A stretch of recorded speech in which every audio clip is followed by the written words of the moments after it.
My name is Lily Madwhip, and my parents are the devil. Both of them. Like Satan split in two and became two people. And then they came to Earth and said, let's have a baby. And they had me, and then they said, now let's torture it. Ah! I guess they had Roger first. They never tortured him, though. They bought him a drum set so we could torture the rest of us with it. Maybe he was also Satan. Maybe Satan split into 3 people. I didn't see Roger born, so this could very well be the case.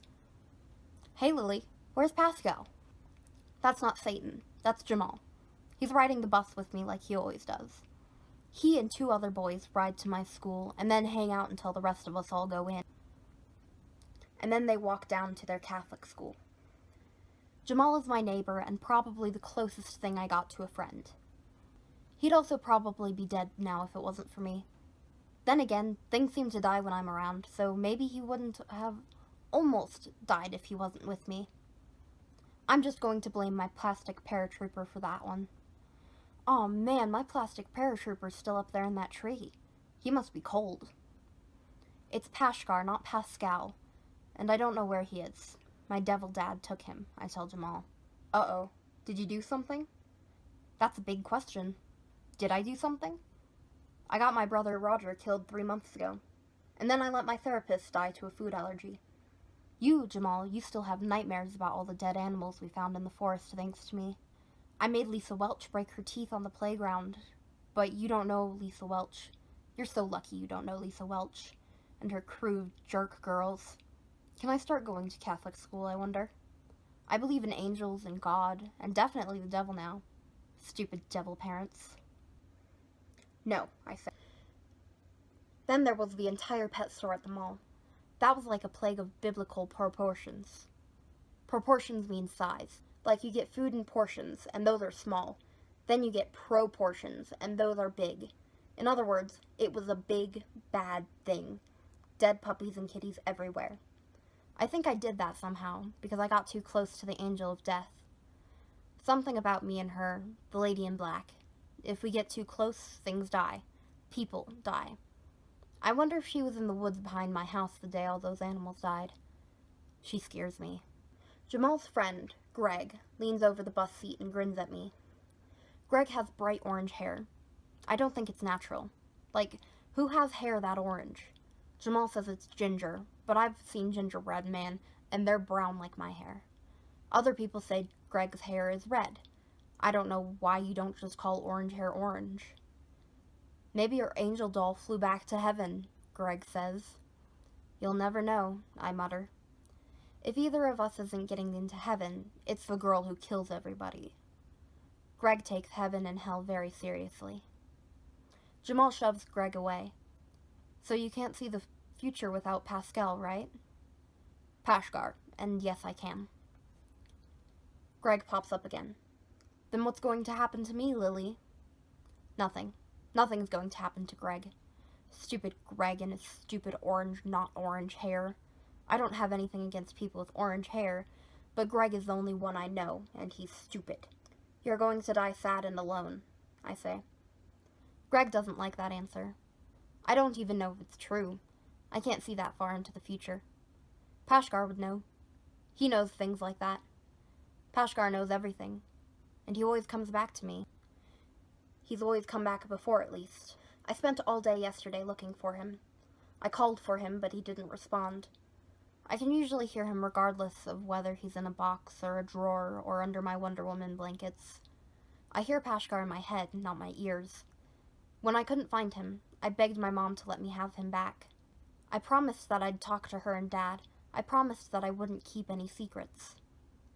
She hugged me and kissed me on the head and said, Lily Bean, listen. Nothing good ever comes after being told to listen. If parents have good things to say, they know you're listening. If they got bad things to say, they want to be sure you're listening. I managed to get you scheduled for an emergency MRI at the hospital the day on Tuesday. What's an MRI? Mr. I? It's a scan that lets the doctors see your insides. Why? I thought maybe my insides were turning into jelly from being exposed to the angel of death. Maybe I'm dying and I don't know it. I wonder if jelly's just people's insides. unless they specify it's grape jelly. Then it's the inside of a grape. Mom petted me. She thinks that's comforting, but I haven't been comforted by head pets since 2nd grade, and then it was only because I was pretending to be the family pet. We just want to make sure everything's okay. But what does that have to do with Pashgar? I asked. If you behave and nothing happens, we'll see about returning Pashgar after the MRI. Okay? It was not okay, and now I'm sitting on the bus with stupid Greg the Bozo Clown and going to have to deal with Meredith wanting to sit near me at school without Pashgar to talk to.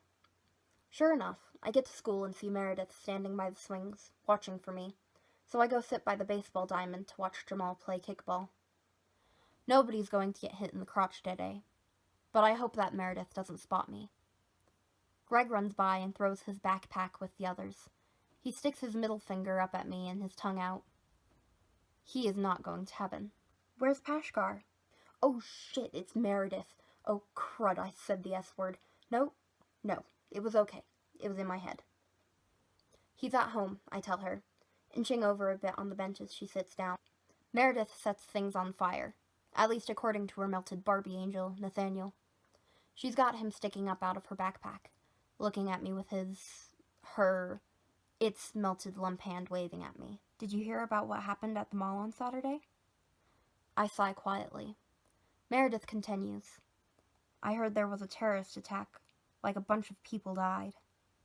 She's staring off at the kids trying to play kickball, but if she was looking at me, she'd see that I don't want to talk about this. Hey, Meredith? Yeah? What are your parents like? I already know part of that answer, though. Her parents are dead. Nathaniel told me she burned them right to ashes. I'm not trying to make her angry, but I'm also not really too worried about it right now. I just miss Pashgar and wanted to change the subject. Meredith goes from sitting there watching the game to slouching and looking at her feet.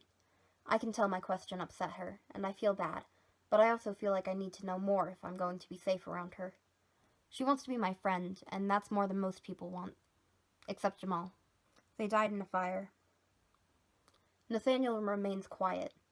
I hope that if I upset Meredith in the wrong way, he'll warn me before she sets me on fire like her parents. I'm sorry. I put a hand on her shoulder. My mom always does that when she sits by me and I'm sad. Maybe I should pet her.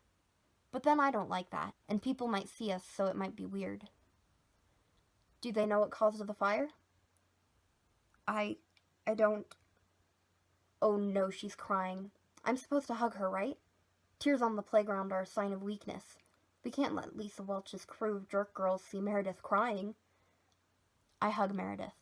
Nathaniel seems to approve. Thanks, Nathaniel. Okay, that conversation taught me nothing. Darn it. I burn things with my hands. Scratch what I just said. You burn things? I repeat.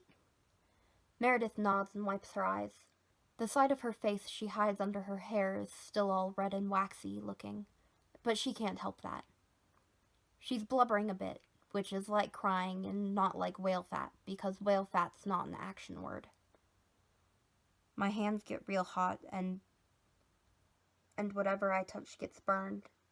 It never burns me, the fire I make. It doesn't burn me.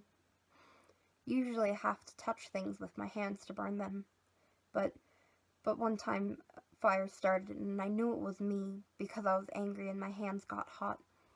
But then it just happened and I wasn't even touching nothing. And there was the fire, the one that did this. She pointed to her face and held up her melted Barbie. I was asleep when it started, but it must have been me. I'm the one that causes fires. I thought you said your fires don't burn you. I don't know. This one did. I have a gift too. Please don't wig out on me, I think. Meredith looks at me. Her eye on the burned side of her face looks kind of milky. I wonder if she can see out of it. My Nana had this thing called glaucoma before she died, and it made her eyes all milky and she had trouble seeing. She used to bump into things a lot. But that wasn't what killed her. She just got old and her insides stopped working right. I wonder if my insides are working right. I wonder if I'm going to get glaucoma. I see things before they happen, I whisper. I don't know why I'm whispering. I guess I'm treating it like it's a secret, but everyone on the stupid playground knows. Or at least they know I think this. I think most of them think I'm crazy. What kind of thing? Meredith asks. Everything, I tell her. Sometimes it's a feeling, and sometimes I see an actual vision thing, and sometimes I smell things before there's smells. I mean, there's always smells, but like I smell popcorn before people cook popcorn. One time I really wanted popcorn because I'd been smelling it for like an hour, so I asked my parents to make popcorn, and then I had popcorn. That's not the best example. I knew my brother Roger was going to die before he died. I even tried to save him, but he died anyway. Meredith looks at me, and her face is like someone seeing a dolphin for the first time. Wonder, that's the word. I don't know if maybe that's the face of her realizing I'm crazy, or she's found someone like her with a true gift. Or a curse, if you want to look at it that way. Maybe she's really wanting popcorn right now. Gosh, I kind of want popcorn now. So you really knew that girl was going to fall on her face last week? I frown. Well, no, I was making that one up. But then it did happen after all. I don't know how to explain that. That never happened before. Just like me, Meredith nods. I used to burn things with my hands, and then 3 months ago I was at a carnival with my mom and dad, and this whole stage caught on fire, but I wasn't even touching it. It's never happened before. She gets kind of quiet. Some kid got killed, kind of like your brother. I didn't mean for it to happen, it just happened. I don't know if that's really the same thing. The bell rings, so Meredith and I grab our stuff and head to get in line. I watch Jamal and stupid Greg run off to head to their school. Suddenly, I feel a strong shove that almost knocks me over. I look around, but nobody is near me. Meredith is ahead in line, and I start to realize that this was not an actual happening, but a forewarning. Before I can think about it, an older kid pushes Meredith as he walks by her. "Out of my way, freak face," he says at her. She stumbles the same as I did, but stiffens, and I see her clench her fists and shake for a moment, and then the insides of her hands start to look glowy hot like an oven burner. I think the bad word again. From behind us, there's this sound like a wave of water, and everyone turns to look as one of the trees along the edge of the parking lot burst into flames. It goes up like the flames are coming out of the ground, and then the whole thing is just covered with fire. Nothing else burns, just the tree. "Whoa!" everyone marvels, except one kid who yells, "Holy shit!" Yes, I wrote it down, but I didn't say it, so it doesn't count. I can hear Nathaniel. "Lily, hurry. Come calm her down. Lily, get up here, hurry." So I shove past the kids in line who are all looking at the burning tree as adults start to panic and grab children and try to grab them inside. And I put my hand on Meredith's shoulder and I say, "Meredith, it's okay. Meredith, I'm here." She unclenches her fists and I can feel her shoulders relax. Nathaniel thanks me. "Thank you, Lily." I wish Pashkar was here. The tree keeps right on burning, of course. We're all rushed inside while everyone is shouting about what the hell just happened. I follow the line with Meredith, go to my cubby, run through the routine of putting my stuff away, but miss the step of getting Pashkar and feel sad again. We can hear the fire truck arriving outside as we all sit down. Meredith hides her face. I lean over and whisper to her, "Also, there's an angel in your Barbie." She turns and stares at me with like a half-angry, half-baffled kind of look on her face. I didn't really think that about her having half a face, but with her hair hiding the burned half, I can't really see it. "What?" she asks. Nathaniel sits there on her desk with his burnt hair and scorched face and lumpy hand and says nothing. I point at him. His name is Nathaniel. Meredith looks at her Barbie. "That's a boy's name." "It's your angel's name." Maybe this is too much information right now. I'm hitting her with a lot of new things. I can see things before they happen, and her Barbie has an angel with a boy's name inside of it. I mean, for me, I'd probably just think, of course, but I've seen some things, and heard them. Meredith can't seem to hear the angels. "Look, I can prove it." I turn to Nathaniel. I ask him to tell me something about her that I shouldn't know. Meredith watches me stare at her Barbie. What are you doing? I'm talking to Nathaniel in my head. This isn't funny, Lily. She reaches for Nathaniel. You got him as a 6-year birthday present from your friend Jessica Pritchard, I declare. Meredith stops. She looks at me with her shocked face again. I'm starting to get used to her making the shocked face at me. I kind of forget what her happy, smiley face looks like. Lily Madwhip. Miss Carter Dogbill calls my name for attendance, and I raise my hand. Here. Meredith picks up Nathaniel. How did you know? Nathaniel told me. Why can you hear him, but I can't? I shrug. I don't know. I guess it's part of what I can do. I can see things before they happen, and I can hear the angels. Louis Brody, the boy who sits in front of us, turns around. Oh my God, will you two shut up? You're both crazy. Meredith scowls, but I nudge her shoulder, and when she looks at me, I quickly shake my head at her. Please don't kill us all. We haven't had a fire drill in months. We wait until lunch to talk more. Meredith and I sit alone at our table because nobody wants to sit with the new girl with the burned face, or Mad Lily, the witch who cursed Lisa Welch and caused her to break her front teeth and ruin her perfect that her daddy spent so much time and money on.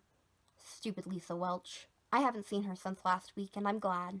Her crew of jerk girls are lost without her, and they keep to themselves. I was at the mall when the people died, I tell Meredith as I eat my crackers. They're shaped like little fish, but they're not the fancy brand kind because my dad never buys anything name brand. They taste like someone salted a dried onion.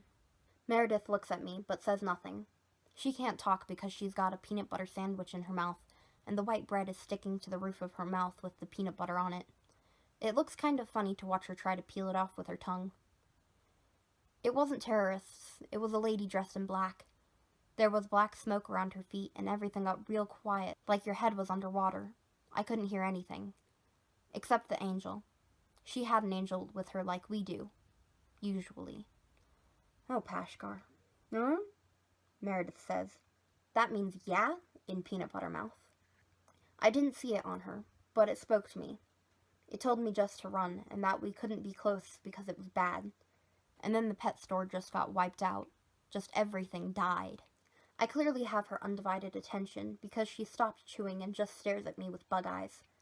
I'm kinda glad she stopped chewing because she smacks her mouth a lot. I was ready to stick the carrot sticks my dad packed into my ears. They don't fit though because he cuts them into triangles, and I actually tried that once and the pointy edge of the carrot hurts, but that's a long story. That was Duma, Nathaniel says. Yeah, that's right, that was her name. Then I realized Meredith didn't hear what he said. Duma. The angel said its name was Duma.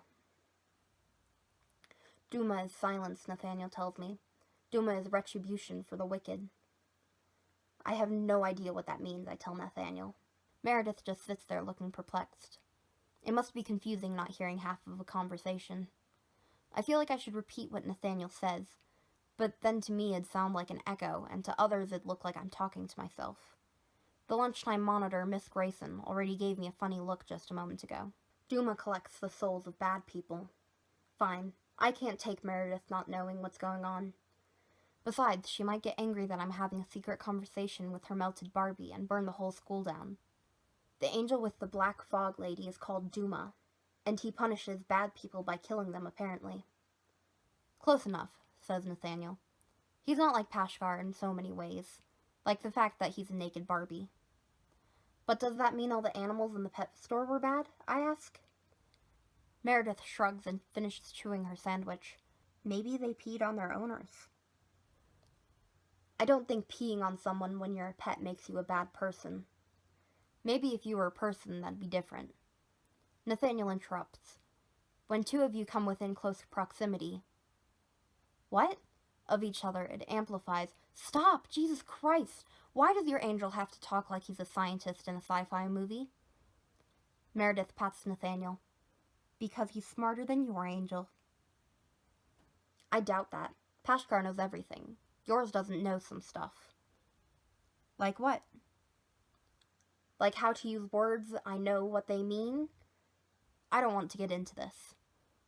I shove 6 carrot sticks in my mouth to end the conversation. The bell rings for recess and we go outside. Most of the other kids run over to the black charred tree that Meredith burned. There are a couple of teachers standing guard, and the whole spot is taped off. There's water and some sort of foam, probably from a fire extinguisher, all over the tree's branches and trunk. This was because you and Meredith are too close to each other, Nathaniel says. Meredith looks at the crowd around the tree. Someone gets past the tape and calls out that it's still hot, and a teacher grabs him and drags him away. What do you mean? I ask Nathaniel. Just like you say happened at the mall. Each of you has an ability. When one of you comes too close to each other, each increases the ability of the other, often uncontrollably. So like Meredith can burn stuff without touching it, I say out loud, and I don't just see things happen, I make them happen? What? Meredith asks. Exactly, and Duma causes silence and death. Why didn't Pashkar tell me about this? Nathaniel says nothing. Meredith realizes that I'm talking to her Barbie without her. She hugs it and backs away. Tell you about what? We gotta be careful if we're going to be friends, I say. I make you able to set fire without touching things, and you make me able to affect what happens. At least that's what he says. I point at her doll. What about the doom or death angel lady? Nathaniel corrects her. Duma. I don't know. She must have been at the mall looking for a bad person. I know she was confused about what was going on, and saw me, and saw I could see it too, but didn't understand what was happening. Kinda like you burning things and me making Lisa break her teeth. We didn't understand. This is all way too much for me to deal with in a day. I'm still upset and confused about where my parents hid Pashkar, and Tuesday I gotta go to the hospital and get scanned for my insides. But now I know some of what's going on. Maybe I can figure out how to explain it to my mother. Let's go play on the swings, I suggest. That big tree branch is going to crack and fall off and hit a couple kids in a minute anyway. Oh my god! Meredith looks back at her burned tree. Are they going to die? I start walking to the swing set. No, but one of them's going to go to the nurse crying. We sit on the swings and watch as the kids around the tree start to wander off. Some still remain, just enough that when the tree branch breaks and everybody hears it happening, not everybody can get out of the way in time.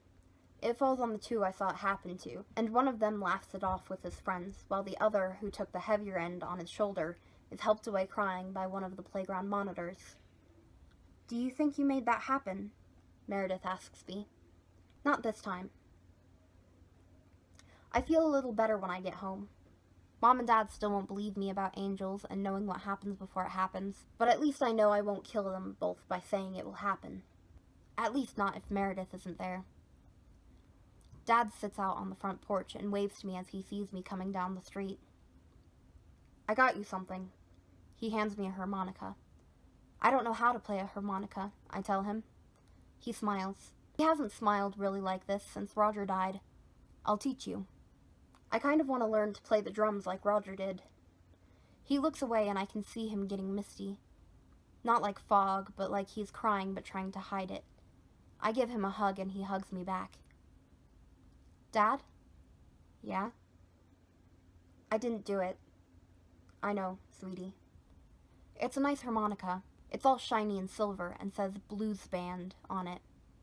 It makes a different sound whether you exhale into it or inhale. I think my dad has this one in his workroom. I wonder if I get to keep this. Also, a tree caught on fire at school today. That wasn't me either. Oh? Okay. So no call from the principal this time. Not today. Maybe my dad isn't really the devil. Hi there, and thank you for watching. Feel free to comment down below what you thought of the story, or if there's another story you want to hear. I really want to hear about your own scary or paranormal experiences, so please feel free to go to my Instagram or my email, both displayed on the screen, and tell me all about them. Thank you for watching, and I hope to see you again soon.